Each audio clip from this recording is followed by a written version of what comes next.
Tansei, welcome to Métis Minute, your source for Métis news in Region 7.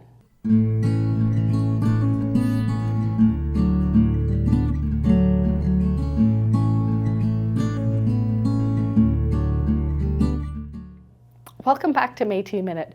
I'm your host, Samantha Loney. Here at Métis Minute and Simcoe Community Media, we like to cover all areas of Region 7 where our Michif friends live. That's why today on Métis Minute, we'll be covering some civic issues that are affecting the people who reside in Penetanguishene. Now, before we get to our story on Penetanguishene's recent city council meeting, we wanted to give you a few updates of things that are happening in the community. The Penetanguishene Museum will be hosting an exhibit from June 21st to September 5th called The Gifts of Georgian Bay, a Métis celebration and appreciation of water and earth.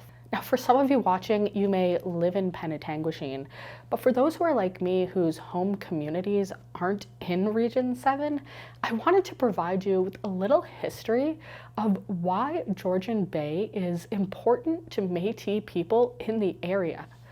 Georgian Bay is one of the M&O's historic Métis communities. The history of Métis people in Penetanguishene starts with the War of 1812. Our Michif friends who call Penetanguishene home today are descendants from Drummond Island. Those half-breeds, or Métis people, fought with the British in the War of 1812, and after they defeated America, the British had promised land. Those Métis people became displaced because of what is now the modern-day American-Canada border. After they were loyal to the British during the war, they were promised land across the bay in Penetanguishene. That is why it is so fitting that the Penetanguishene Museum is holding this event.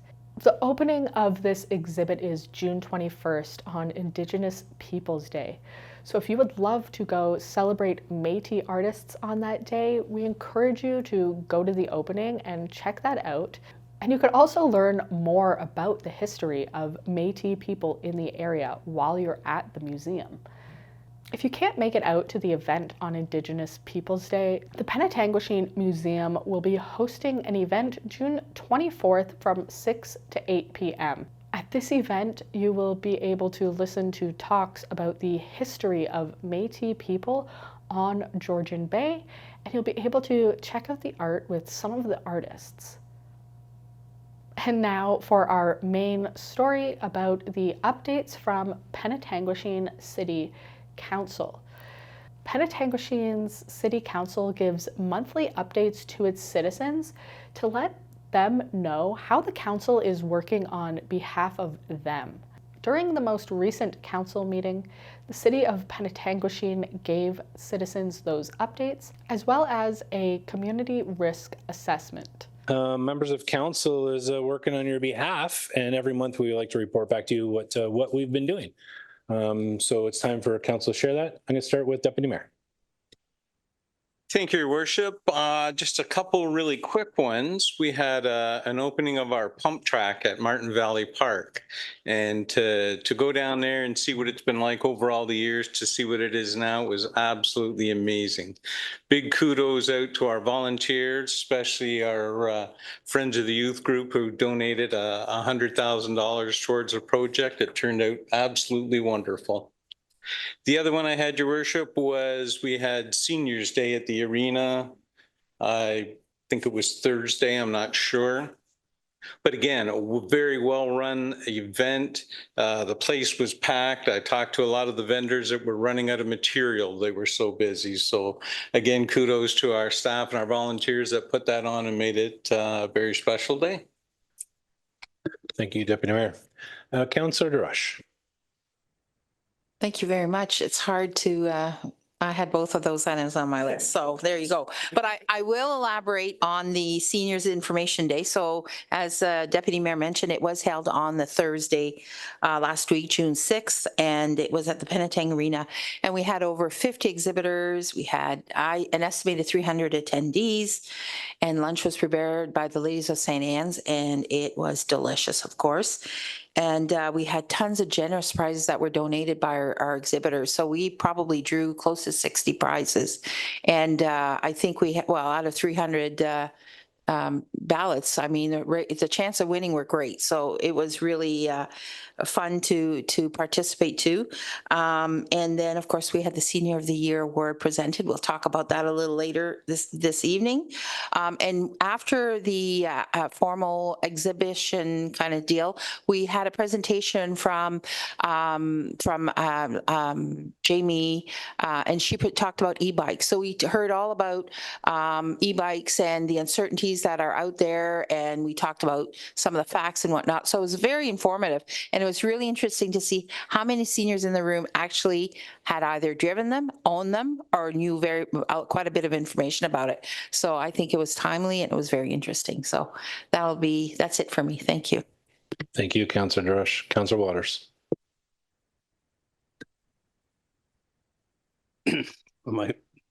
Sorry, my stuff. I'm not going to mention that other stuff. Since our last meeting, I spent a fair amount of time in May where I was joined with Sonia from Fairlane Transport, and we visited downtown core merchants mostly to try and collect data for a proposed upcoming business directory, map directory. On the 23rd, I was here for flag raising for the Victoria Order of Nurses. And they're a great organization. If you ever have any sort of stuff where it saves you having to spend a day in the hospital to try and get a Band-Aid changed or something. They did great work. And it was also the same day we had the Georgian Bay Native Women Association had their grand opening for their new facility down across from the old post office. And that's about it. Thank you, Councillor Waters. Councillor LaRue. Thank you, Your Worship. And again, some of these same things, but I'm going to touch on them anyway. Penetanguishene, as we know, has certainly had a very productive May and beginning of June. And I think it starts with the grand opening, as Councillor Waters alluded to the Georgian Bay Native Women's Association. And Councillor Marchand was present with us as well as yourself, Your Worship. And I was very impressed with the celebration and the ceremony. And it's nice to see at 41 Main Street it's going to provide a hub for Indigenous women and their families, provide a safe and welcoming space where they can access services and support. And then on Sunday, May the 26th, I attended the official opening of our new Martins Valley pump track. And it is one of a kind in Simcoe County. And as Deputy Mayor alluded, it is a phenomenal park. On Sunday, June 6th, on behalf of Your Worship, on behalf of Mayor Rawson, I attended the blessings of our municipal flower gardens at Martyrs Shrine. It was a great fellowship day. June the 6th, as mentioned with the seniors information, recognizing the amount of people that attended that and the information that is given. Again, it is just phenomenal. And one thing I might mention is that since June is Seniors Month, that maybe all seniors should consider getting this directory, which I'm sure is available downstairs for the seniors directory. And finally, I was pleased to see the amount of pavement and repairs once again for a number of our streets and lanes, and especially the roundabout at our town dock. And that's it for me. Thank you very much, Councillor Marchand. Thank you, Your Worship. I'm going to touch on a couple different things that I've been involved in. I know that we might have a picture later of our phenomenal bowling for Big Brothers and Big Sisters. As much as I'd like to say I carried the team, I did not represent at all. But I was there in spirit, and so that was great to be out and support Big Brothers and Big Sisters and doing some bowling with our fellow peers and some members of staff as well. So that was a great evening. Yesterday, the Trails Committee met, and we thought we would get active and get engaged in our trail system, and we met at the fire hall. So thank you, Chief Renaud, for allowing us to have our meeting there. And then we headed through the Payette Trail. It's one of the trails that is scheduled on our capital build to do some improvements. And so it was a great opportunity for us to be one with nature and walk through our beautiful trails and really appreciate the older pines and the richness of that walking trail. So it's a great path. I do a lot of running up there. I'm up on the hill. So really great job in terms of maintaining it and keeping that vibrant. So appreciate our volunteers in the Trails Committee and getting out there and being active. Also want to thank the Trails Committee for being part of the June 1st kickoff as well, the bike rodeo, and they also did some guided walking tours. Certainly a lot of our local club and walking groups participated. About two groups were guided through the trails and about 25 individuals in the community. So it was great to see and get out there and enjoy our trail system. Thanks. Thank you, Councillor Mershaw. Councillor Vadebunker. Thank you, Worship. I'll start off by saying that I was part of the bowling team as well that represented the town at the fundraiser for Big Brothers and Big Sisters, and I did not carry the team either. It was a fun evening, and it was great to see so many friends from the area bowling. I was involved in a few of the activities already described. I just want to mention one thing. I just saw that picture flash up. There we go. I'm talking and the picture flash up.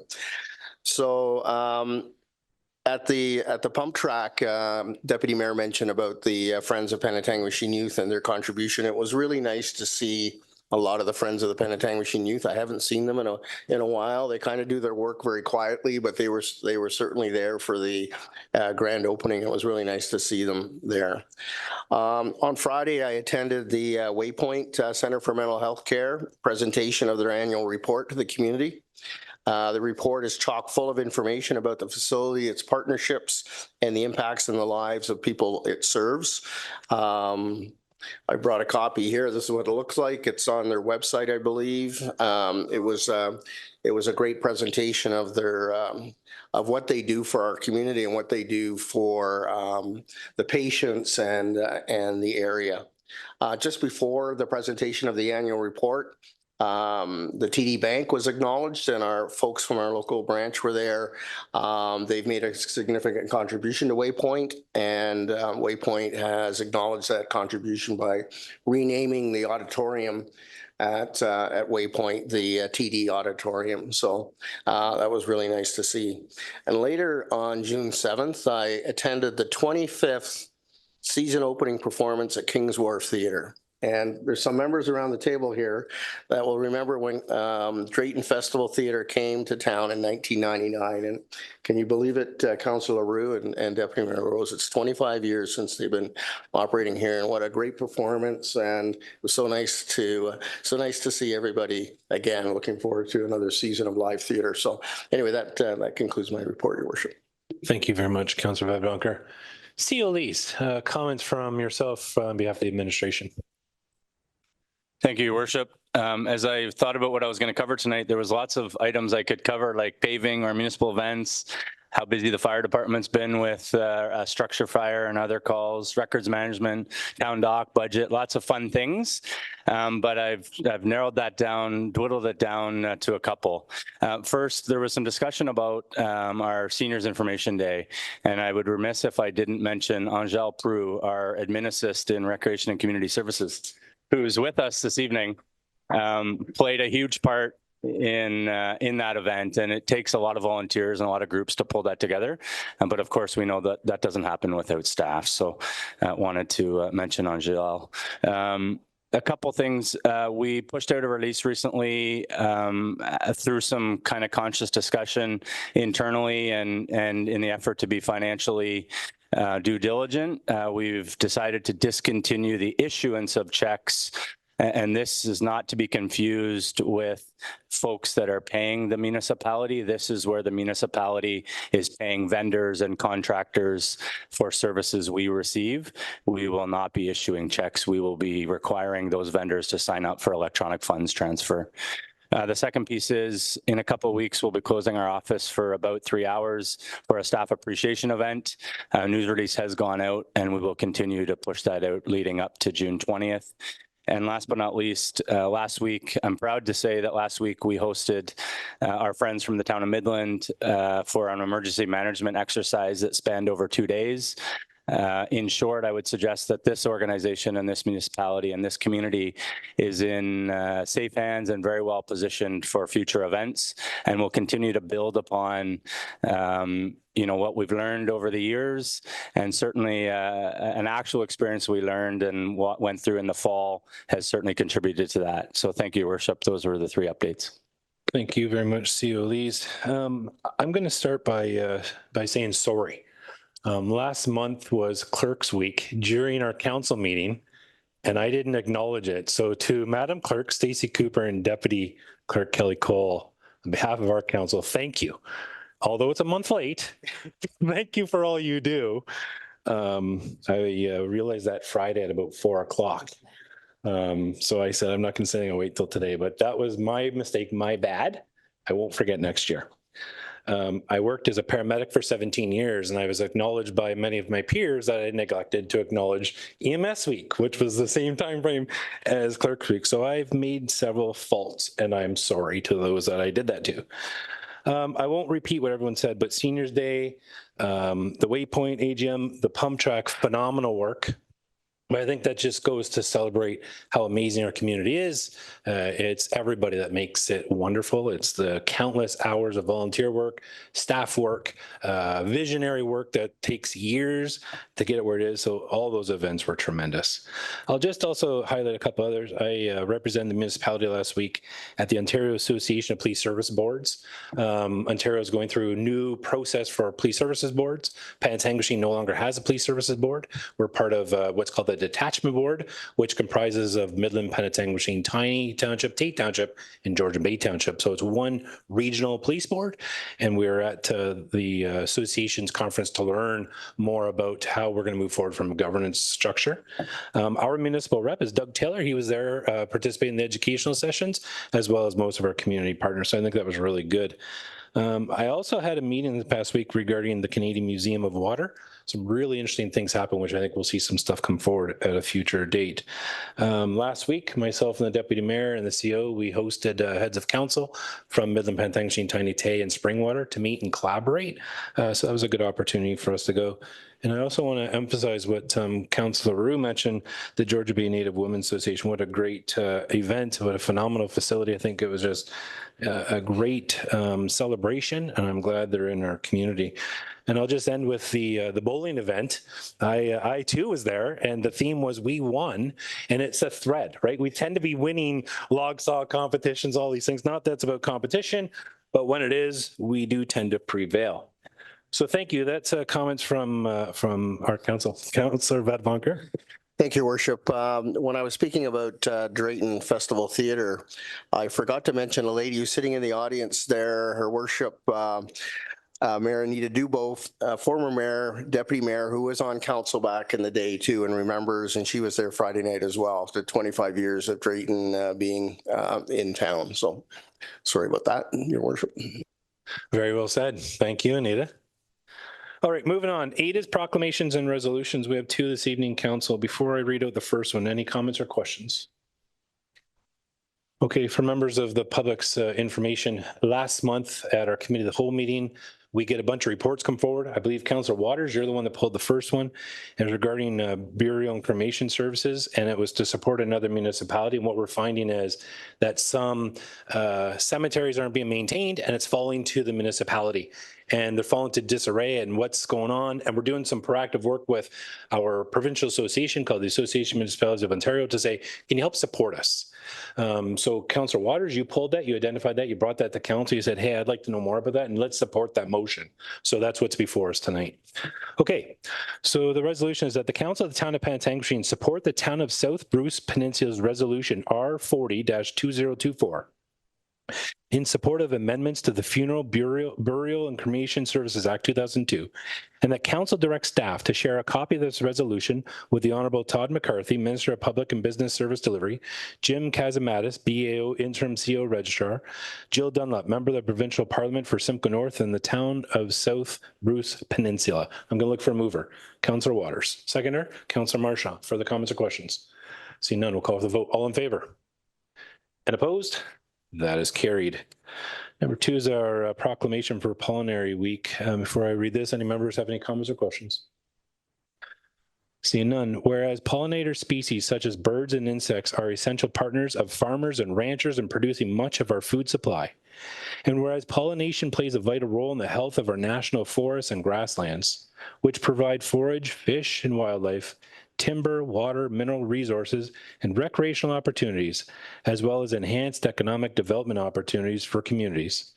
And whereas pollinator species provide significant environmental benefits that are necessary for maintaining healthy, biodiverse ecosystems, and whereas the town of Penetanguishene has managed wildlife habitats and public lands such as forests, grasslands, and parks for decades, and whereas the province of Ontario provides producers with conservation assistance to promote wise conservation stewardship, including the protection and maintenance of pollinators and their habitats on working lands and wildlands, and now therefore, I, Doug Rawson, Mayor of the town of Penetanguishene, do hereby proclaim the week of June 17th to the 23rd, 2024 as Town Pollinator Week in the town of Penetanguishene, and urge all citizens to recognize this observance. A mover?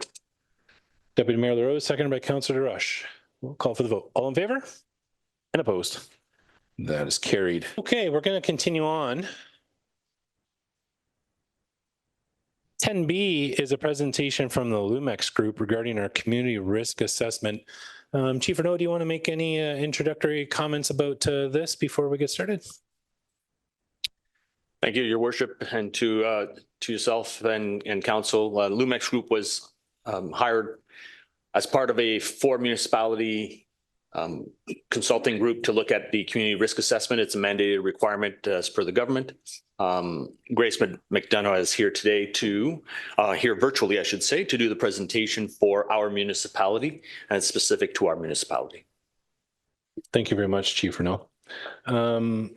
So, Sarah, my understanding is our presenter's online.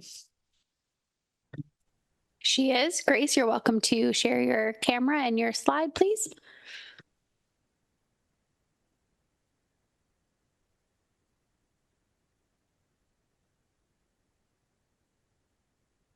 Good evening, everyone. Can everyone see my slide? We can, and we can hear you well. Thank you. Wonderful. Well, good evening. It's my pleasure to be here tonight. I am Grace McDonough, and I did have the pleasure of developing the community risk assessment with a great deal of assistance from Chief Renaud and his staff. The document itself is quite a lengthy one. It's just over 100 pages. So I am hoping tonight to give you an overview of what is the important parts of that document and an overview of the risks within the community of Penetanguishene. So just a little bit of a background, community risk assessments. There was an Ontario regulation that came into effect July 1st, 2019. And what that did was require all municipalities and fire departments, or municipalities with fire departments, to conduct a community risk assessment before July 1st, 2024. The community risk assessment really identifies and examines which threats a community is most likely to face. It examines risks from a fire services perspective. This differs a little bit from your HIRA and risk analysis, which is used more for the emergency management programs. That doesn't mean that sometimes we aren't looking at some of the same risks. The CRA then provides information that municipalities can use to make decisions about the fire protection services that they need. When we are developing the community risk assessment, we look at the mandatory profiles set out by the province. So we look at the geographic profile, the building stock profile within the municipality, your critical infrastructure profile, the demographic profile. That information we take from Stats Canada. We also take a little bit of that from your impact information. We look at the hazards profile, so hazards that exist within the municipality. Your public safety response entities profile, the community services profile, your economic profile, and very importantly, the past, lost, and event history profile. We certainly look at that data very carefully to see what has happened in the last 5 years and try and identify the likelihood of those events reoccurring. So understanding risks. So in the context of a CRA, a risk is determined by evaluating the threat's likelihood and the threat's consequence levels. So the Ontario Fire Marshal's Office states that a fire department should use professional judgment along with their historical information about those past incidents to estimate how likely it is for a given emergency to occur. And the OFM defines consequence as the potential losses or negative outcomes that result after the emergency has occurred. So the importance of identifying risks in the community risk assessment allows municipalities to understand which risks are most likely to occur locally and which are most likely to have serious consequences. So after a municipality learns which fire and life safety risks it is most likely to face, it can determine how to manage those risks. If an emergency occurs and a community has not established adequate response protocols, the consequences could include damaged property, tarnished reputations, and lost lives. So risk likelihood levels. So they range from rare to almost certain. So if something has occurred annually, we then deem it almost certain to reoccur. If it's occurred in the last 5 years, we deem it to be likely. Then we start looking a little farther out. So then we're looking at 5 to 15 years. Then we're looking at, 20 to 40 years. So looking at the different categories, that will give you the likelihood levels. And then we look at what are the consequence levels. So again, from insignificant to catastrophic. So the only time I can see catastrophic being used is in the event of a complete decimation of a community. That would usually be a significant event that affected not just that community, but likely the region around the community. I have never used the word catastrophic yet. Usually we're looking at somewhere between the major and the minor consequence levels when we're looking at risk levels in most communities. Once we have determined what the likelihood is and what the consequence is, then we use the matrix that was designed by the province, the risk level matrix. And as you can see, if something is almost certain, you simply go across the top, decide what the consequence level of it is, and that's going to determine whether it's a low, moderate, or high risk. So the public safety risks that were identified in the town of Penetanguishene were as follows. The first risk was severe weather incident, and that scored high at 120. Critical infrastructure failure scored high at 96. Human health emergencies, fire in residential occupancies, fire in vulnerable occupancies, and road and highway incidents, fire in assembly occupancies, and fire or explosion in industrial occupancies all scored between 68 and 90 in the moderate risk category. Fire in commercial occupancies scored lower at 42. And again, this would be determined by past history and the likelihood of the event occurring.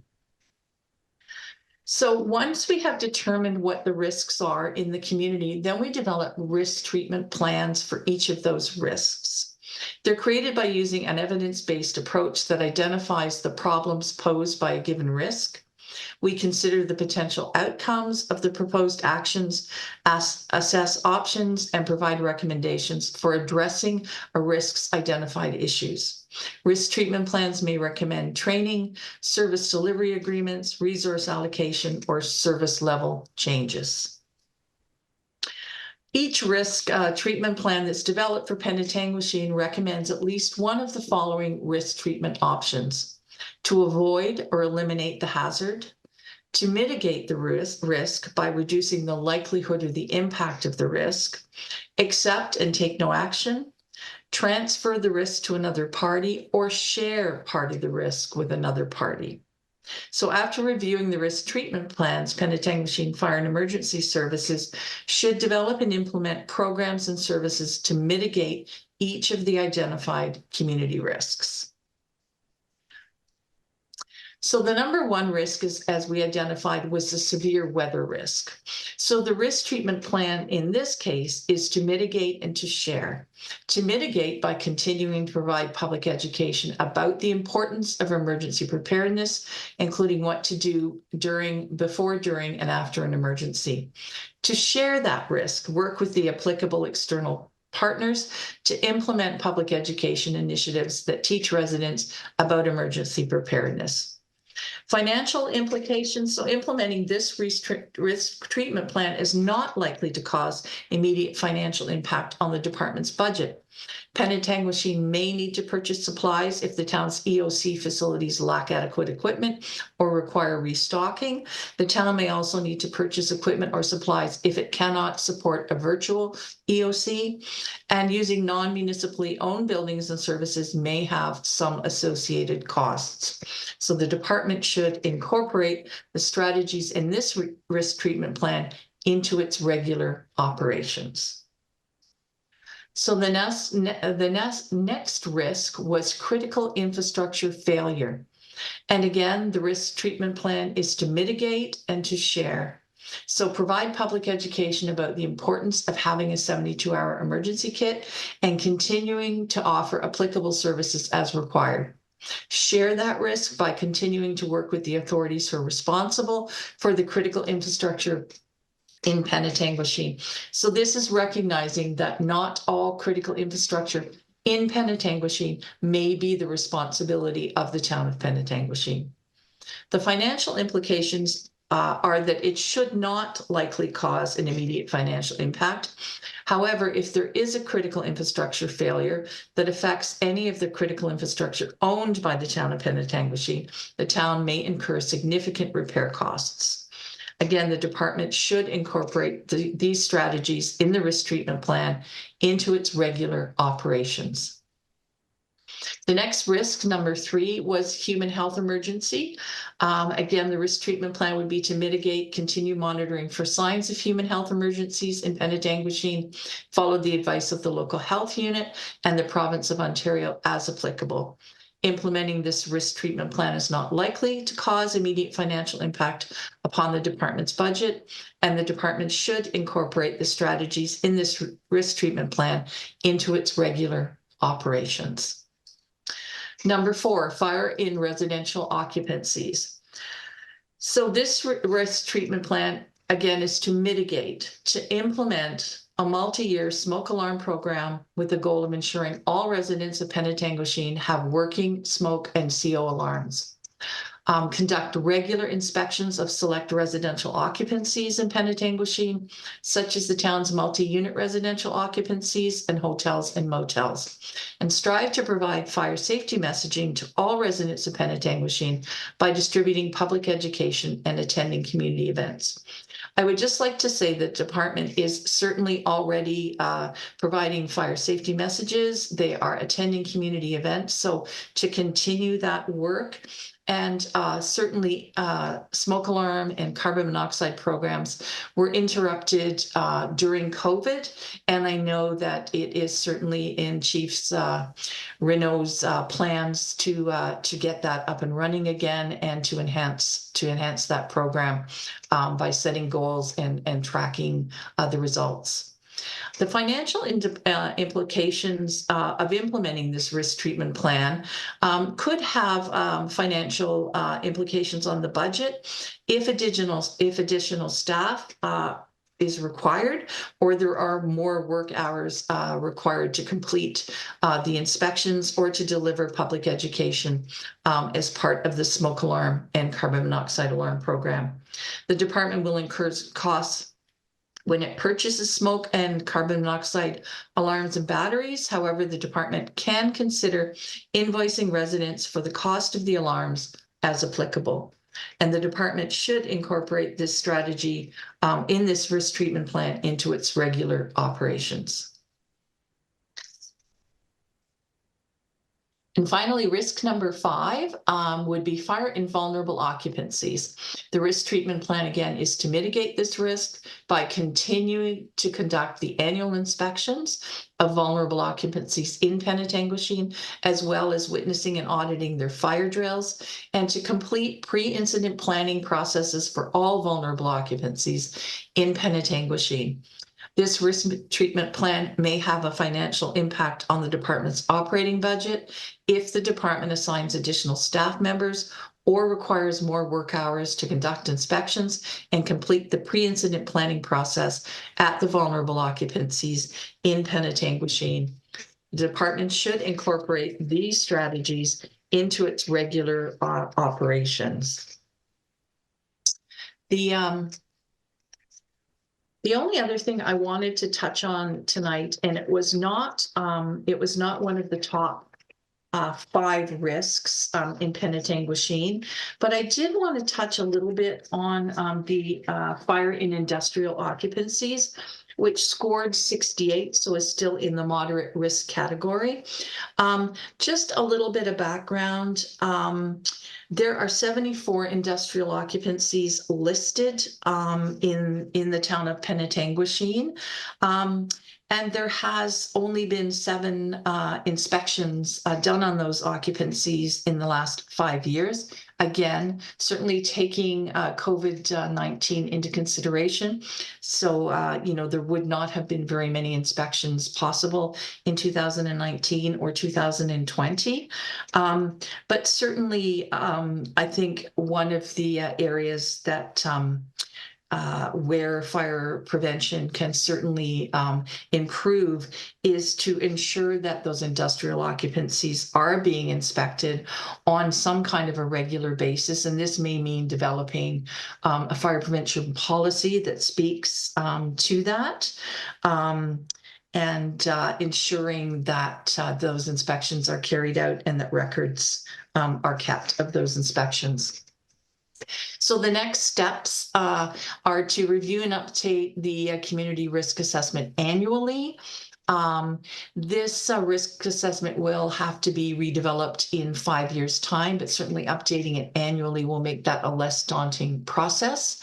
And develop a process for collecting and maintaining the data for the community risk assessment.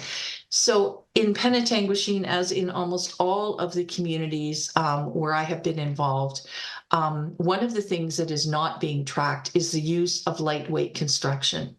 And the province has mandated that we begin to report the use of lightweight construction in the municipalities. Most of that will be found in residential construction, although there is likely going to be some in some of the commercial, standalone commercial development as well. So certainly developing ways to track that data going forward is important, and to use the community risk to develop future strategic planning for the department. Does anyone have any questions or comments? Grace, thank you so much for your presentation tonight. I'm going to turn to council. Any comments or questions for the presentation tonight? Seeing none, thank you so much for your presentation tonight. We appreciate your work. Thank you so much. Thank you. All right, moving on, council. Number 11 is our adoption minutes not already confirmed. I have a motion that the following minutes of council meetings be confirmed and adopted as circulated. Special council for May the 8th, 2024, and council for May 2024. Comments or revisions? Councilor Roux? No, you're moving that? Moving that? Seconder? Deputy Mayor LaRose. Call for the vote. All in favor? And opposed? That is carried. 12 is our consent agenda. Council, I'll pull 12C to talk about a little bit, but does anybody need to pull or comment on any of the items on the consent agenda? Okay, seeing none. So 12C, Council, is a letter from the Protestant Separate School Board. It was attached later this afternoon for everyone's review. Protestant Separate School Board reached out to myself May 22nd with a confidential letter asking if we can work with them to come up with land opportunities at 51 Dunlop. That was forwarded to the CEO, who had subsequent follow-up with Burkeville in the last couple of weeks. We didn't want to do this in closed session. We want this to be an open. So tonight that letter's here and open for your review and the public's review. I would ask, maybe we'll turn to the CEO. I'm going to see if, from a process perspective, I'd like to see if we can maybe get a report back. What are some options and a move forward? And let council look at this at a future council meeting. So, you know, it's here before us tonight, council. I don't think tonight's the night that we want to get into this. I think we need to hear more from staff and what that looks like, timelines and deliverables, and possibly bring that back at a future date. Does that make sense, Madam Clerk or CEO?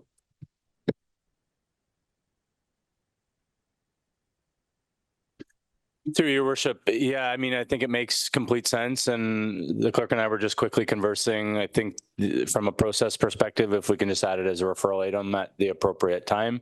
And certainly we understand the urgency of this, certainly from Burkeville's perspective. They have expressed that, you know, they do have a window with the ministry. And so we certainly will be cognizant of that at a staff level, assuming committee and ultimately council would like to see that staff report. Okay. For clarity, CEO, so referral through committee of the whole, we don't need to act on it here tonight in this part of the agenda. Okay. Council, on that piece, any comments or questions? You know what I know, but we just wanted to put that out in the open, be transparent. Again, we didn't want to do this in closed. We want this to be in the public domain. So that's the process we followed. Our CEO just heard back from them just recently to say, yes, we're open to having that in public. Okay. If we're not pulling any others, on the consent agenda number 12, we have the motion that the following consent agenda items have been given due consideration, be received for information. I'll look for a mover. Councillor Marchand, and second by Councillor Vadabunker. Further comments or questions? Seeing none, we'll call for the vote. All in favor? And opposed? So it's a background of the public meeting for zoning bylaw amendment ZA 1-2024 regarding 245 Church Street. It's our staff report PL 2024-32. And the motion is that the public meeting report PL 2024-32 zoning bylaw amendment file number ZA 1-2024 for 245 Church Street be received for information, and that any matters identified in the report PL 2024-32 and at the public meeting be addressed in a report to future committee of the whole. So I'm going to look for a mover. Councillor Roux, seconder. Councillor Marchand. Comments or questions, council? Deputy Mayor. Thank you, Your Worship. When I was first reading this, it was the part of the zoning regulations that kind of got to me, and I'm just wondering, Andrea, if you can give me an update on why we want to change them so dramatically in spots. Thank you, Deputy Mayor. Director Betty. Thank you very much, Your Worship, through you to Deputy Mayor LaRose. So the zone exceptions, they do relate to only a few of the properties in the proposed plan of subdivision. So I'll just really quickly go over them. The two lots fronting onto Church Street, they're being asked to reduce their frontage, the width of the property from 15 meters. I'm sorry, I've closed that. I think it's 12 meters, 12.5 meters. So about 2.5 meters reduction in the width of that lot. That's the site-specific reduction for those properties. For the townhouse lots, there are 4 townhouse lots that would be onto the new extension of Oxley Drive. The bylaw requires those have a lot frontage of 7.5 meters, and the requested amendment is to 6.5 meters, so a reduction of about 1 meter. Those are some of the types of townhouse built forms that you can see around Ontario. And the last reduction does deal with the block set aside for a multiple dwelling unit. It has a couple different, you can call it a couple different names. I think for all purposes that you need to know is there's 4 units there. There will be 4 units. And so they've called it a double duplex, which under our old bylaw would have been a semi-detached with an apartment in each, a duplex each. So that's sort of what they might be thinking of built form in that one. But the R3 zone for a multiple dwelling unit, it contemplates an apartment building. And so that's why that setback from 6 meters is in there. And so we realize it's not necessarily something that's appropriate for what they're proposing for 4 units. The building code, for a regular property, you could have a triplex that would only require a 1 meter setback there. So this isn't much more of a dense development that would require or need some of the larger setbacks. So those are the areas that they are requesting those exemptions. The bulk of the single detached dwellings that would be on a new municipal road will meet the R2 regular standards for lots. So there's no exceptions for those lots. So it's just some tweaks to the zoning performance standards around some of those lots on Church Street and on Oxley. Thank you, Director Betty. Does that answer that for you, Deputy Mayor? Yes. Okay, any other members, comments or questions? Just for the public's interest, so council's not debating, approving, nothing's happening tonight. What we're asking tonight, what the motion's saying is, everything that was presented, the questions you asked, we're asking our director to take it away and come back with a future report. That's all we're asking tonight. And at that future report, we're going to understand more about all the questions that was asked, and then we're going to be able to debate the merits of the application. We're not deciding on the motion on this tonight. That's all we're asking. Okay? Councillor Vadabunker. Thank you, Worship. Just for clarity, excuse me, and I did mention this when the director had a report to indicate to council that there was a complete application for 245 Church Street. My son owns and lives in a property on Oxley in very close proximity to the subject property that we're discussing this evening. I think for consistency purposes, even though, as you just indicated, there's no decisions made tonight, it's just going to be referred back to staff. I think for consistency, I should declare potential conflict of interest because my son lives and owns property in close proximity to this development. So I'm going to do that, Your Worship. Thank you very much, Councillor Vadabunker. I'm going to turn to the Madam Clerk. That's been noted and we're fine for where we're at. Okay. Do any other members have any comments or questions about this motion before us? Okay. Again, for everyone's interest, you can register on the town's website. You can subscribe to us to come participate at a future meeting. This will come at a future meeting through committee of the whole. I'm going to call for the vote. Madam Clerk, it's been noted that Councillor Vadabunker has declared a conflict of interest. He will not be participating in the vote. And call for the vote. All in favor? And opposed? And that is carried. Moving on to number B is our asset management plan. I think this is a tremendous celebration for the community. The Deputy Mayor and I had this presentation at the county yesterday. This is something we shall be proud of. I know we've been working on this for a long, long time. So I'm going to maybe put Brian under the gun here because we didn't preempt this. Brian, would you be able to just give a high level understanding, like what is this about? What are we doing? Just in the public understands like the importance of the work that's being done and really it's tremendous, if you don't mind. Thank you. Through you, Your Worship. The asset management plan being presented to council tonight builds upon the work that's been previously done by staff in previous years. The staff report in front of council tonight is to approve the asset management plan for the town of Penetanguishene. This report and plan includes all assets that the town of Penetanguishene owns and operates, which meets the requirements for the July 1st deadline for the 2024 OREG 588-17 regulation.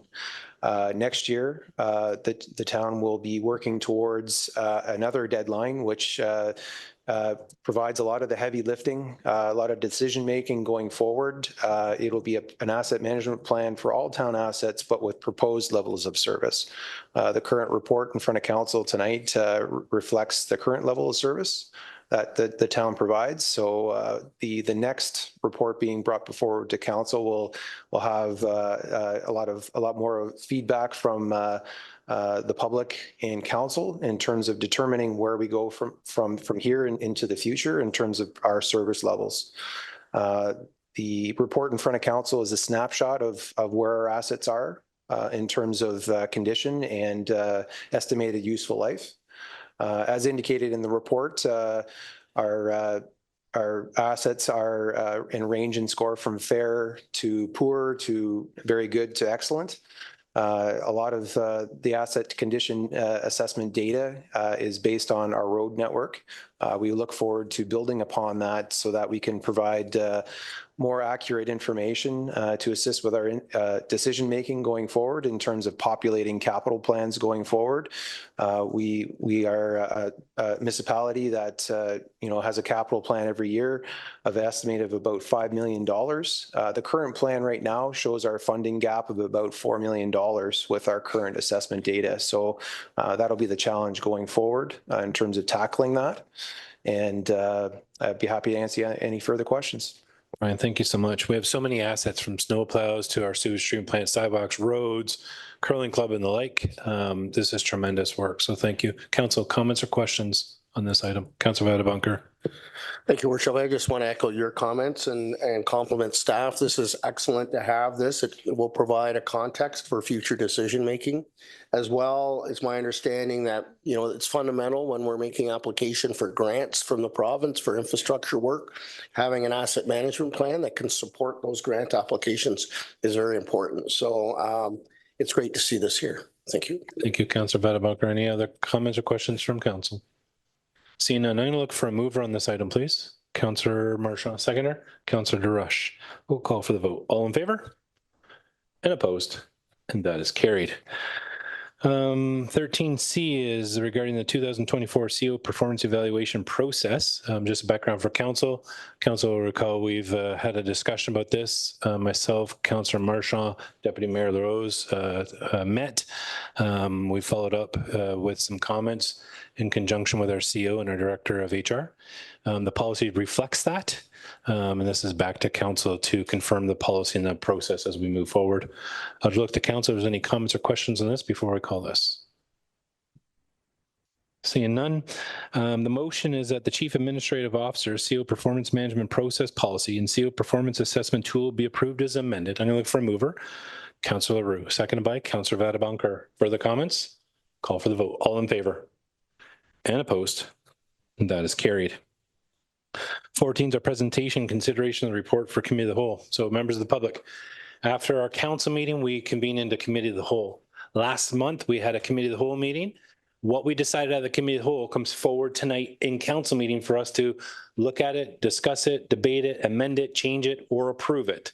I'm going to ask each chair of each section to bring forward their committee reports from last month. So just so you understand the process, that's how it works. So I'm going to start with planning and development. So Councillor Vadabunker, if you can help with the planning and development services section report, please. Thank you, Worship. Section is recommending that 3 consent items be received by council. The first item is a memo from the Director of Planning. The second pertaining to the draft plan of subdivision that I spoke to a moment ago, the 245 Church Street. The second item is a memo from our director pertaining to a proposed zoning application dealing with 65 Nettleton Drive, which we were supposed to have a public meeting, which has been deferred. And the third item was the April activity report from the municipal law enforcement officer. So those are the 3 consent items. Section is recommending that council approve three matters that it deliberated. The first is a zoning amendment dealing with the draft plan of subdivision at 1255 Fuller Avenue. This is for the 64 lot residential development at the corner of Sandy Bay Road. And the rationale for that is that the applications are consistent with provincial policy statement, conform to all applicable provincial plans, the County of Simcoe official plan, the Town of Penetanguishene official plan, and represent good planning. It was noted at the meeting, Your Worship, that changes were made to the plan based on the comments received by the public at the public meeting held in October of 2023. The recommendation is that the draft plan of subdivision for the development to be draft approved, subject to a number of conditions outlined in the staff report. Section is also recommending that a bylaw be passed to approve the Affordable and Sustainable Housing Community Improvement Plan dated February 24. That was prepared by Tim Welch Consulting, Inc. And that the Affordable Sustainable Housing Community Improvement Plan project area be approved, and that the administration of the Affordable Sustainable Housing Community Program be approved in accordance with the recommendations in the staff report. And finally, that the town of Penetanguishene start accepting applications under the plan beginning July 1st of this year. And finally, committee is recommending that council approve staff commencing the public consultation process on the proposed Penetanguishene telecommunication facility noise protocol in accordance with the recommendations in the staff report. There were 2 referral items that were carried forward and no new referrals were added, Your Worship. That concludes my report. Thank you very much, Councillor Vadabunker. I have a motion of the recommendations contained within the Committee of the Whole report related to Planning and Development Services section be approved. It's moved by Councillor Vadabunker, seconded by Councillor Roux. Further comments or questions by council? Seeing none, we'll call for the vote. All in favor? And opposed? And that is carried. Councillor Waters, the Recreation Community Services section. Thank you. Last month, the Recreation and Community Service had 3 consent agenda items.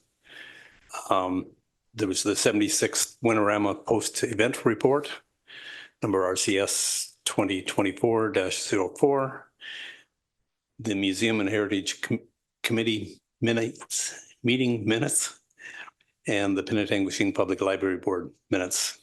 And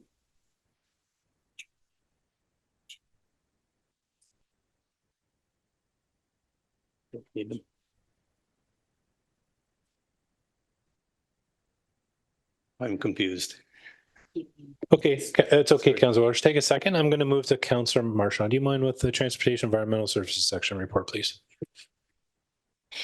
For Transportation Environmental Services, Committee of the Whole, we had 4 consent agenda items. We had the Drinking Water Quality Management System report. We had the Midland Penetanguishene Transit Committee meeting report minutes from December.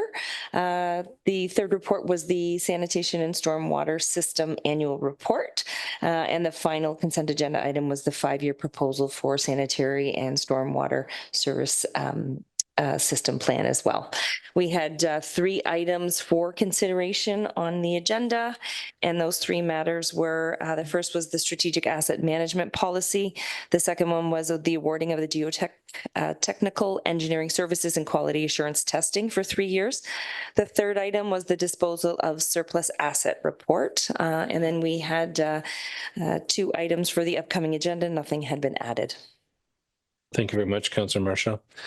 We have a recommendation contained within the Committee of the Whole report related to Transportation Environmental Services section be approved. It's moved by Councillor Marchand, seconded by Councillor Roux. Further comments or questions? Seeing none, we'll call for the vote. All in favor? And opposed? And that is carried. Councillor DeRush, Finance and Corporate Services section, please. Thank you. The Finance and Corporate Services had 4 consent agenda items. The first was the 2023 annual water and wastewater write-offs. The second was the 2023 property taxes receivable report. The third was the 2011 to 2023 history of grants received. And finally, the fourth was the 2023 draft year end and 2024 quarter 1 financial summary. 2 matters were brought forward for consideration. The first was the 2025 budget timeline and survey, and it was recommended that the budget procedure policy and the 2025 budget timeline be approved as presented. The second matter was the 2024 tax rates and levies, and that it was recommended that $170,000 be transferred to the town's tax stabilization reserve. There were no changes to the referral items. So on behalf of the section, I ask that council approve the recommendations as presented. Thank you. Thank you very much, Councillor Rush. And the motion is that the recommendations contained within the committee of the whole report related to finance and corporate services section be approved. Moved by Councillor Rush, second by Deputy Mayor LaRose. Further comments or questions? Seeing none, we'll call for the vote. All in favor? And opposed? And that is carried. Councillor Waters, if we can go back to the Recreation Community Services. It's all good. I think I'm probably still confused. So there were 3 consent agenda items. As I mentioned, there was the 76th Winterama post-event report, the Museum and Heritage Committee report, minutes, and the Penetanguishene Library minutes. We had one, I forget what you call it now. Matter for consideration. One matter for, there were 3 matters for consideration. The museum activities report, the Winterama committee report, and the 51 Dunlop ad hoc committee terms of reference. And I guess that's it. Thank you very much, Councillor Waters. We have a motion. The recommendations contained within the committee of the whole report related to Recreation Community Services section be approved. Moved by Councillor Waters, second by Deputy Mayor LaRose. Further comments or questions? Seeing none, we'll call for the vote. All in favor? And opposed? And that is carried. Just for members of public, just a little more information. Councillor Vadabonker in the Planning and Development Services section talked about a matter for planning, said there were some changes that was brought forward. And he brought a timeline from October, and we just tonight heard that. So last month I came forward to Planning and Development Services section committee. He identified that changes were made based on public comment. So that's the importance of your work, participating in the process. And like we identified, it comes forward at future meetings. It takes time to go through this process, but your participation is so important. Moving on, 15 is presentation consideration reports for special committees. We have none. 16, motions of which notice has been previously given. We have none. 17, does any member of council have a notice of motion? Seeing none. 18 is our consideration of bylaws. Before I read out the bylaws, council, I'm going to ask if there's any comments or questions. Seeing none. Okay. That the Council of the Town of Penetanguishene introduced the following bylaws. 2024-22, being a bylaw to adopt a community improvement plan for the corporation of the Town of Penetanguishene. Bylaw 2024-23, being a bylaw to designate a community improvement plan project area respecting the revitalization, the redevelopment, and enhancement of the Town of Penetanguishene. Bylaw 2024-24, being a bylaw to amend zoning bylaw 2022-17 as amended of the corporation of the Town of Penetanguishene. Bylaw 2024-25, being a bylaw to adopt the budget estimates of all sums required for the year 2024. Bylaw 2024-26, being a bylaw to set the rates of taxation for the year 2024. And that the bylaws be read a first time, deemed to be read a second, and third time, and carried. I'm going to look for a mover. Councillor Marchand, second by Councillor Roux. We'll call for the vote. All in favor? And opposed? And that is carried. I've mentioned this several times. The mayor and deputy mayor sit on county council, which comprises of the 16 municipalities. We think it's important that you know what's happening in the county of Simcoe. The deputy mayor reports back to the community about what's happening. And on your agenda, you'd see that there's 2 council highlights. Through the clerk's office, the updates we receive from the county is added to the agenda. So if you go to our agenda, you'd see those highlights from the clerk's office at the county. And I'm going to turn to the deputy mayor. Thank you, Your Worship. Under our highlights, there is a whole lot, but just for tonight, we're going to stick with some of the stuff that I thought would be important for us. So back on May 14th, the county looked into a staff recommendation to deal with the material in our organic waste stream. So we're talking about our green bins. And the staff had recommended at the time that if you didn't put out a green bin, they would not pick up your garbage. So as you can imagine, a lengthy discussion took place. It lasted a couple of hours, I would say. Everybody had their shot at it, but doing the same process that we do here, Your Worship, when it came around on May 28th, it got defeated. So I just wanted to make sure that everybody understood that it was coming, and then people were worried about it, that had heard about it, but it did get defeated. But that said, we will not be giving up on how we're going to proceed to get the proper streams in the organic bin and the proper stream into the garbage bin, so it works for everyone. One of the other ones I wanted to talk about was at yesterday's, excuse me, at yesterday's meeting. We had a presentation from Sarah Mills from our paramedic service.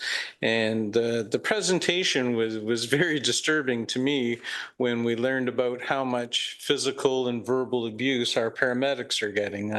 I found it very strange that when you make a call for 911, you're hoping somebody to come and help, and these people are putting up with a whole bunch of things that they should not be. So just to let council know that we will be responding to some sort of a system where it would help protect them in the future. So we can look forward to see those coming. Thank you, Deputy Mayor. Do any members of council have any comments or questions for the Deputy Mayor about county business? Okay, moving on to our announcements and inquiries. Council, does anybody have an announcement or inquiry? Quiet group tonight. Yeah. CO Lees, any announcements or inquiries on behalf of the administration? Okay, I have one. This is a follow-up to the Deputy Mayor's comment a minute ago. The green bin conversation, I think, is an important conversation. The staff report mentioned to us that almost 50% of the garbage that's put at the roadside is actually compostable material. It should go in your green bin. It should be diverted materials into a green bin. And here's the facts. The County of Simcoe has less than 3 years of landfill space. In less than 3 years, we have no more space to put garbage in a County of Simcoe landfill. That's a fact. Fact number two, the province of Ontario has less than 9 years of landfill space for garbage in Ontario. Less than 9 years in the province, less than 3 in the County of Simcoe. We need to do things differently. And I supported the staff recommendation that said, you have to put out a green bin with a garbage bin. Because again, half of the material that people are putting out should be going in that green bin. We need to think different if we want a different result. So I hope that through messaging, we can do what we need to do. And the Deputy Mayor was right. We've spent hours debating this topic, but we can't keep doing the same thing. We need to be different. Now, I might be a little off right now, but I'm going to direct a question to the CEO here in a minute. I want us to be a leader, and I think we need to be leaders. I walk through Rotary Park almost every day. I'm here in our office, and I don't see a green bin in the community. I don't see a lot of recycling bins in the community. My kid plays hockey at the arena. I don't see a lot of recycling bins at the arena. So Cioli, I'm putting you under fire here right now, but I think we need to lead by example. I'm going to ask you, knowing what we know about this, can we do more as a municipality and set the tone and be a leader? And I'd actually challenge our municipal neighbors, Midland, Tiny, and Tay, and say, let's challenge each other that we're going to get more garbage into our compostable, and let's try to divert as much as we can. The county is tracking this stuff and knows who's doing a better job and who's not. And I would challenge our peers to say that, but I think we got to do more at home.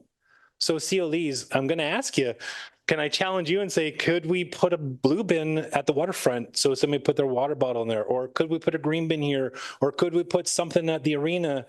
And I'm not asking we be everything overnight, but can we do more? Can we be the leader? Can we challenge our friends and say, we're doing it, you join us? I didn't give you much time, but I'm going to challenge you right now in front of everyone. What more can we do? Through your worship, there's a lot to unpack there. I think the short answer is yes, we certainly can be. I would argue that we're a leader in a lot of things, North Simcoe, so we would just continue to be that leader. Certainly from a staff perspective, I'm happy to take this away and chat with our team. I think there's definitely opportunities, as there is with a lot of things that we do in municipal government to elevate our game.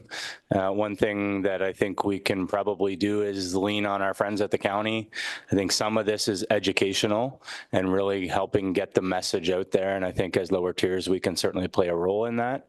And, you know, really just a little bit of a mind shift in it from a community lens, but also operationally as well. So happy to take the challenge back to our team internally here and see what we can do to stay at the top of the leaderboard in North Simcoe. Thank you, Cialise. This is good. And when the new carts came out, we saw at the county huge uptake, and our amount of diversion materials went up significantly, but it's plateaued. And I guess my challenge to everybody is consider what more you can do. You know, your Tim Hortons cup doesn't need to go in the garbage. The cup itself can go in your green bin. The lid can go in the recycling. So I'm just asking, can we all do more? I've challenged our CEO, and I heard he's come back next month with a plan of how we're going to do that. So thanks, everyone. Any other announcements or inquiries from anyone? Okay, we're going to move on. Number 21 is our confirmation bylaw. That the confirmation bylaw 2024-27 be signed and sealed by the mayor and clerk. I'm looking for a mover. Councillor Marchand, second by Councillor Vadabunker. Call for the vote. All in favor?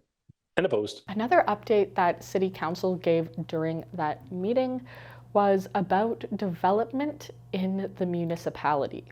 As we know, local municipalities and the County of Simcoe are looking for ways to add more housing to the area to help fix this housing crisis that we're in. They also discussed the Church Street development of subdivisions.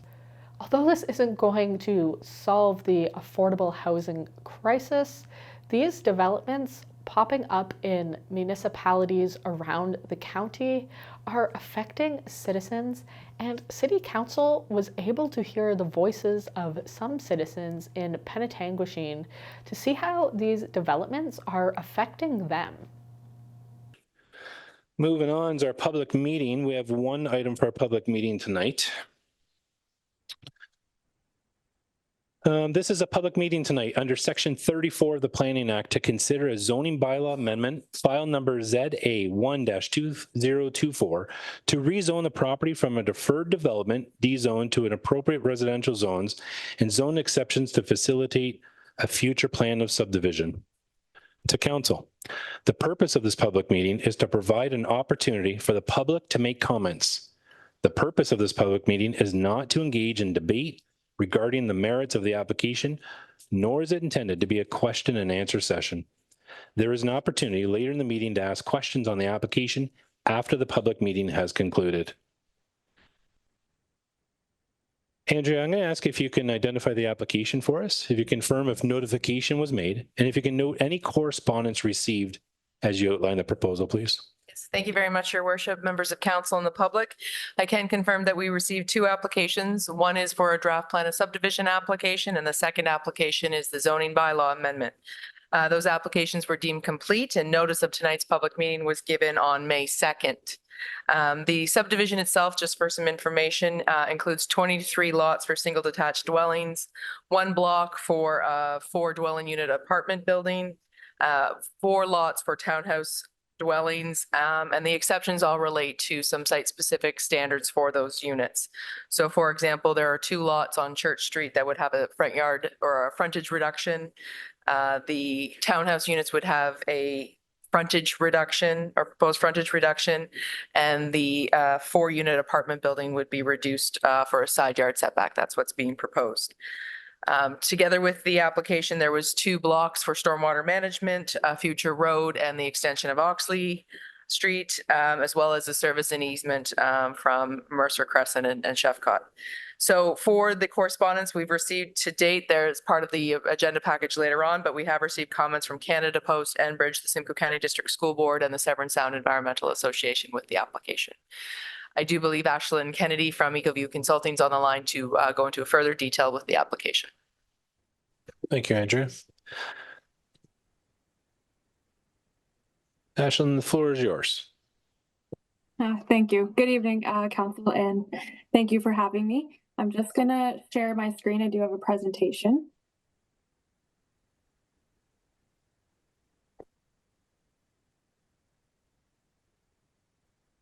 Can everyone see that okay? We can, thank you. And can you hear me okay? We can, thank you. Perfect. All right, thank you. So my name is Ashlyn Kennedy, and I am the planner on the file for this application. As mentioned, the proposal is for a plan of subdivision with 31 units proposed. consisting of 23 single detached units, 4 townhouse lots, and 1 fourplex unit. The subdivision also includes 2 stormwater blocks, a new internal road, and a block for a future right-of-way, should development occur to the south of the property. As Andrea mentioned, we are also applying for a zoning bylaw amendment. I do apologize, the text is probably very small for you on the screen here, but this is our proposed draft plan currently. So as I mentioned, the subject property is located at 245 Church Street, just east of the Penetang Harbor. The property is approximately 2.2 hectares in area and has just over 26 meters of frontage on Church Street. The surrounding land uses include mostly low-density residential. There is a park and future development lands. The subject property is currently vacant and contains mixed vegetation. Again, as mentioned, there are a number of amendments proposed, and Andrea did cover them, but just quickly as a refresher, we will be proposing to rezone a portion of the lands to the R2 exception zone, the R2 zone, an R3 exception zone, and a second R3 exception zone. In support of our plan of subdivision application, we did prepare a number of technical studies, including an environmental impact study, a traffic study, and an archaeological assessment, among others listed on the screen there. These are the current designation and zone on the property in the town's documents as of today.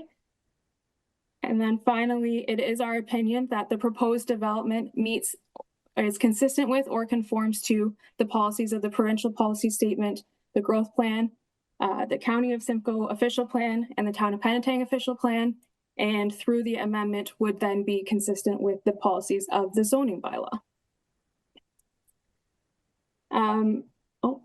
That's all for me, but I'm here to answer any questions and have any discussions. Thank you. Thank you very much, Ashlyn. I'm going to ask if anyone in the audience wishes to make any comments on the application based on land use planning issues relevant to this application. I'll ask you to come to the podium, and if you could please state your name and address for the record, please. I believe we have at least one.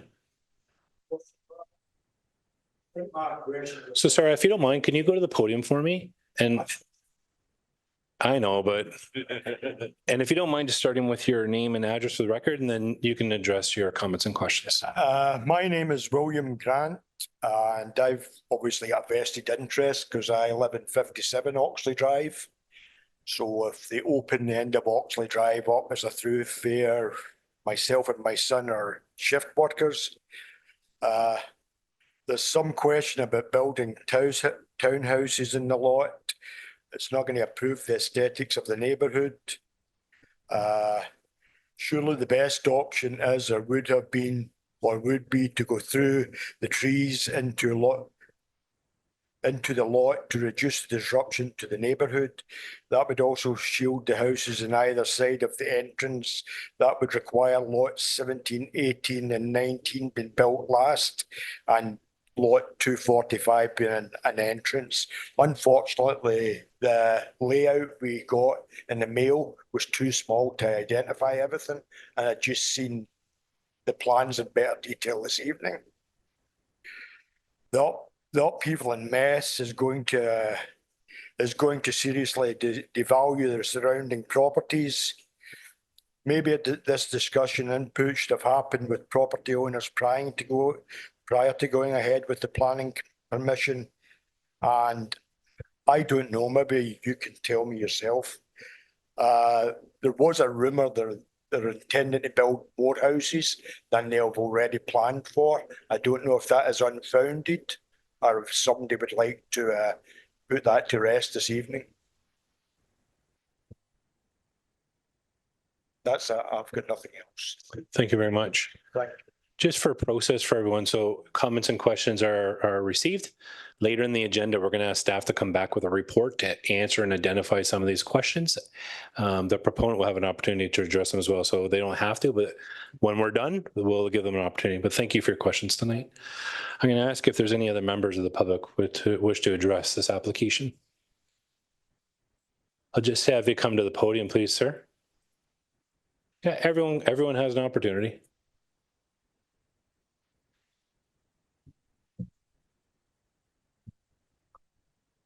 So again, if you can make your name and address for the record, and the floor is yours. Thank you, Your Worship. My name is Don Penrose and I reside at number 63 Oxley Drive. I've had a chance to look at the plans here. They're so small, they're very hard to understand. There's nothing about, looking at you as a person, there's nothing in there in regards to how wide the lots are, how deep the lots are, or any of the measurements. And that kind of concerns me because in here, there's some amendments. You want to change it, some of the frontage won't conform to the bylaw that's there as far as frontage or side lot on one of them. And I think, should have had it here. You're changing from 7.5 to 6.5. I'm not too sure what that refers to. Is that meters, that's feet or whatever? So to me, it sounds like the lots are going to be smaller than what the bylaws allow. I'm not too sure. There's a lot of information I think is missing here. I'd like to see a better lot plan to say how big these lots are, how wide they are, how deep they are, and from there. So it's like you say, it's initial stages, but we all have, much of his neighborhood have concerns. Are there height restrictions within the municipality? I think questions that could be asked not now, maybe later on. That's what I'd like to know. I understand when our subdivision was first put together, there was a height restriction. Some people wanted to make 2-story homes and they weren't allowed to because there was a height restriction. I look at some of the townhouses that are going in our municipality, the ones on Thompson Road, they're quite high. I know there's some neighbors here right now that if those townhouses went behind them would be very quite high, would be looking right down on them. I know we're trying to make affordable housing and everything else, and I fully understand that where townhouses may be part of that, but I think the size that they are going to be in this particular neighborhood maybe doesn't quite fit the criteria. The other thing is I think we talk about a fourplex, so I'm not too sure what that means. It's an apartment building, whatever. What would the height be at that? So these are some of the questions that some of the neighbors we have concerns about them, and right now there isn't enough information. So we're just voicing our opinion that we're concerned about lot sizes and heights and restrictions and what's actually going to take place. What kind of homes are going to be built there? Are they going to be 2-story? Are they going to be single? Are the lots going to be narrower that they can't be, I don't know. So it's just, there's a lot of, there's some information here, but not enough for us to really say we'd like to see more information and more planning and what's going on. So if that's possible, I guess in the next meeting or whatever, and from the developer here, we need more information than what's there. So, okay. Thank you very much for your comments and questions. Any other members of the public wish to address us? Yes, let's have you come to the podium. And if you can make your name and address for the record, please.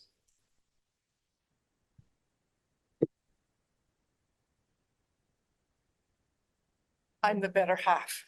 Sharon Penrose, 63 Oxley Drive. We have big mature trees right along that water reservoir. And I would like to know from the developer what they're going to do to protect those trees, especially since we're a pollinator town. And I would like to know what those 2 drainage areas, are they draining into that pond that we already have? Because there's a notice that's just been put up by the town that says, if the water gets too high, you better get out. So you're going to put another 20 some odd houses and a fourplex and townhouses to a drainage pond that at some point could be maxed out. So I'm concerned that there is not been enough thought put into the consequences. And like Don said, the height restrictions, the townhouses on Thompson are huge. And I know you can build townhouses lower. And the fourplex, is it going to be like what's on Mariah Street? Or is it going to be several stories high? So I think we need, like Don said, we need more information. And I would like to know, because the plan that we saw says that Oxley could be extended into the next vacant space. Just how far are you going to extend Oxley?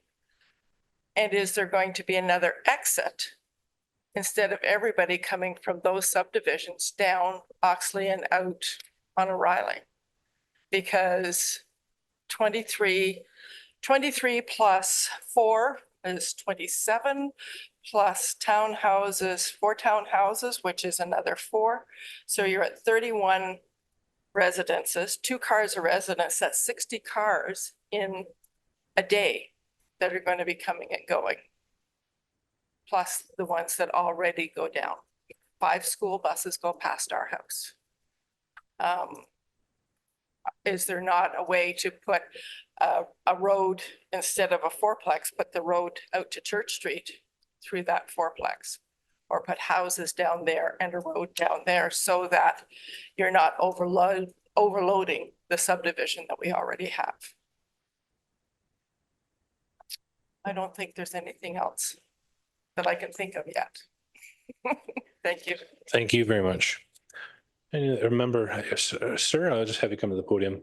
Again, if you can state your name and your address for the record, please, and the floor is yours.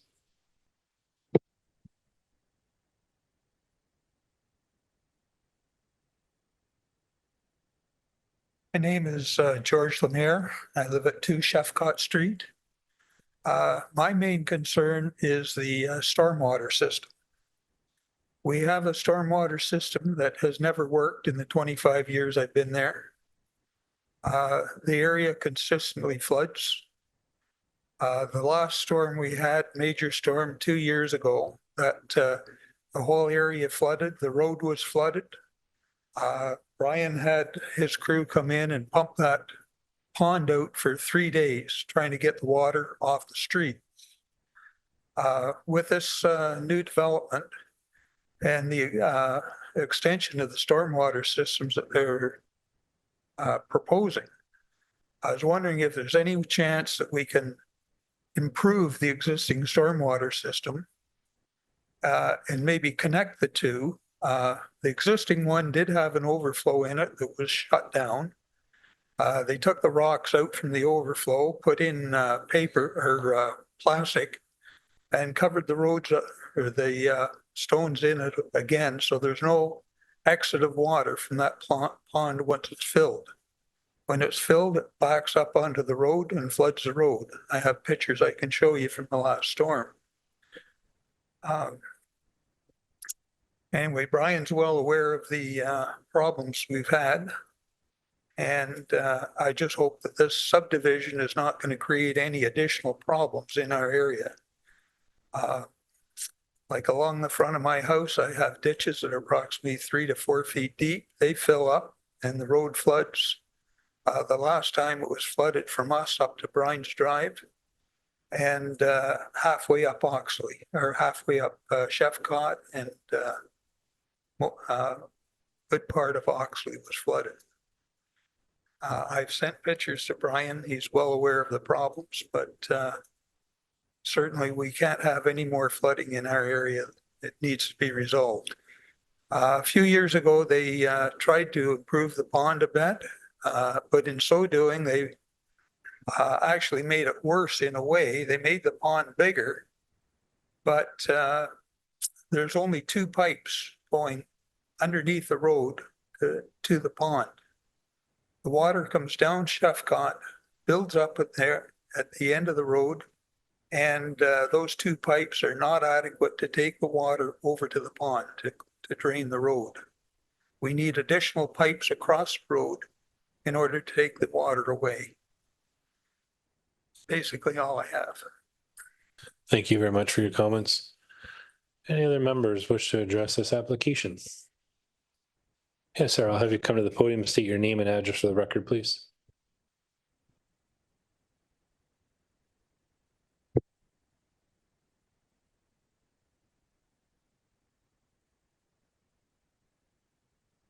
My name is Doug Potts.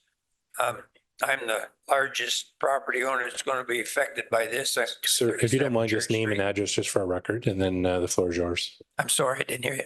If you can just name and address for the record, and then the floor is yours. Douglas Potts, 237 Church Street.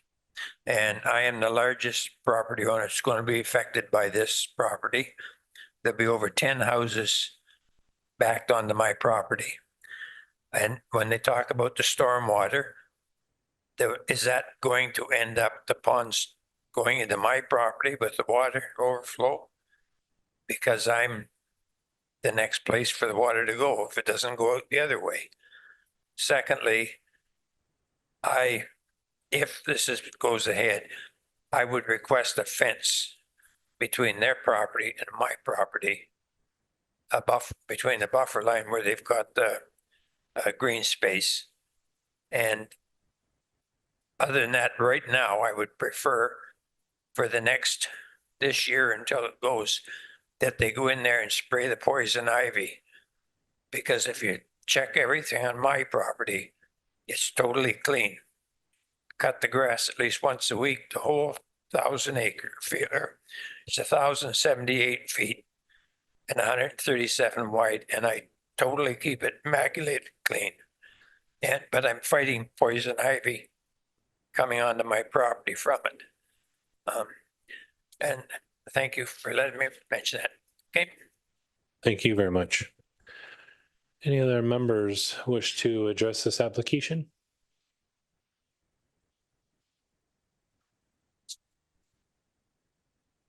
Okay, so asking again if there's anyone in the audience who wishes to make comments on the application based on land use planning issues relevant to the application. Sarah, is there any member online that wishes to make comment? Okay, sir, the floor is yours. I'll get you come to the podium, name and address for the record, please.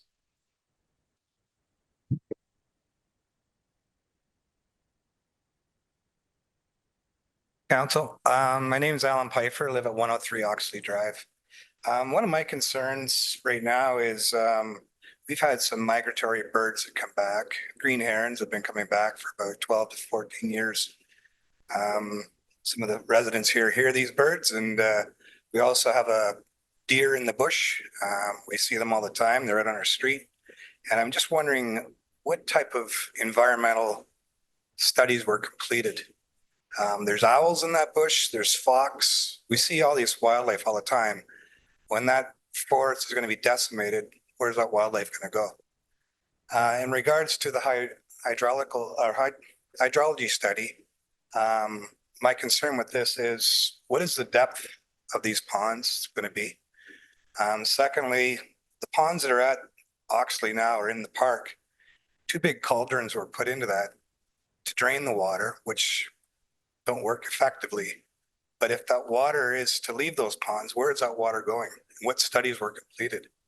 I think they were 4 foot in diameter. Big cauldrons were drilled, filled with gabion. Is that going to Fox Street? Is it below Church Street? Does anyone know? So the water that's going to be contained in these ponds, is the same thing going to happen? Is it going to sit there, or will it leave the development? And my last question would be on the map, it shows green space. What is the dimension of that green space that's going to be left? It doesn't show. Is it 10 feet? Are new trees going to be planted? When the developer comes in, they bring in big pieces of equipment. They're going to dig up all those roots. Those trees are going to eventually die. So what is the plan? Are trees going to be planted in that park zone that's there, or green space? Couple of questions. That's it. Thank you very much.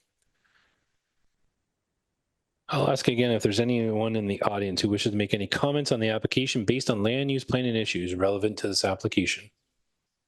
I'll have you come to the podium, please. I'll get you to make your name and address known for the record.